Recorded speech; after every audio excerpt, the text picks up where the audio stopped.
हद lack of knowledge है ये बात कहने में कि हंगर स्ट्राइक करना एक फेमिनाइन ट्रेट है। जैसे कि लड़कियां कहती है कि मेरी बात मानो नहीं तो मैं खाना नहीं खाऊंगी, तो ये हंगर स्ट्राइक भी वैसी ही होती हैं जो पॉलिटिकल हंगर स्ट्राइक है।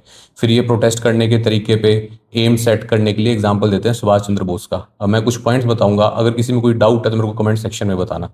पहला पॉइंट, सुभाष चंद्र बोस ने खुद ने दो जबरदस्त हंगर स्ट्राइक करी जो मेजर हंगर स्ट्राइक थी। इसके अलावा भगत सिंह ने भी हंगर स्ट्राइक करी, गांधी जी, अन्ना हजारे, ये सब फेमिनाइन ट्रेट्स वाले थे और ये तो इंडियन एग्जाम्पल्स हैं। अगर हम इंडिया से बाहर जाएंगे तो हमें और भी बहुत जबरदस्त स्ट्रॉन्ग लीडर्स मिलेंगे जिन्होंने हंगर स्ट्राइक का यूज किया है। क्या वो सब फेमिनाइन थे? सेकंड पॉइंट, हंगर स्ट्राइक में मैनी पीपल हैव डाइड। अगर आपकी मर्दानगी की डेफिनेशन से चलें तो ये सबसे एक्सट्रीम होगा।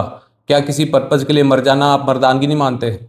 थर्ड पॉइंट, कॉन्स्टिट्यूशन ने भी हंगर स्ट्राइक को स्पेस दी है, तो उस कॉन्स्टिट्यूशन को बनाने वाले डॉक्टर भीमराव अंबेडकर, राजेंद्र प्रसाद और दूसरे मेंबर्स, क्या वो भी सब फेमिनाइन थे? फोर्थ पॉइंट, चलो अब साइकोलॉजी की बात करते हैं। एक बहुत ही फेमस न्यू फ्रॉइडियन हुए हैं कार्ल यंग। उन्होंने कंसेप्ट दिया एनिमा और एनिमस का, जिसका मतलब हर आदमी के अंदर, मतलब मेल के अंदर एक फीमेल साइड होती है अनकॉन्शियसली, जिसको उसे बैलेंस करके चलना होता है, और वैसे ही एक फीमेल में मेल साइड होती है अनकॉन्शियसली।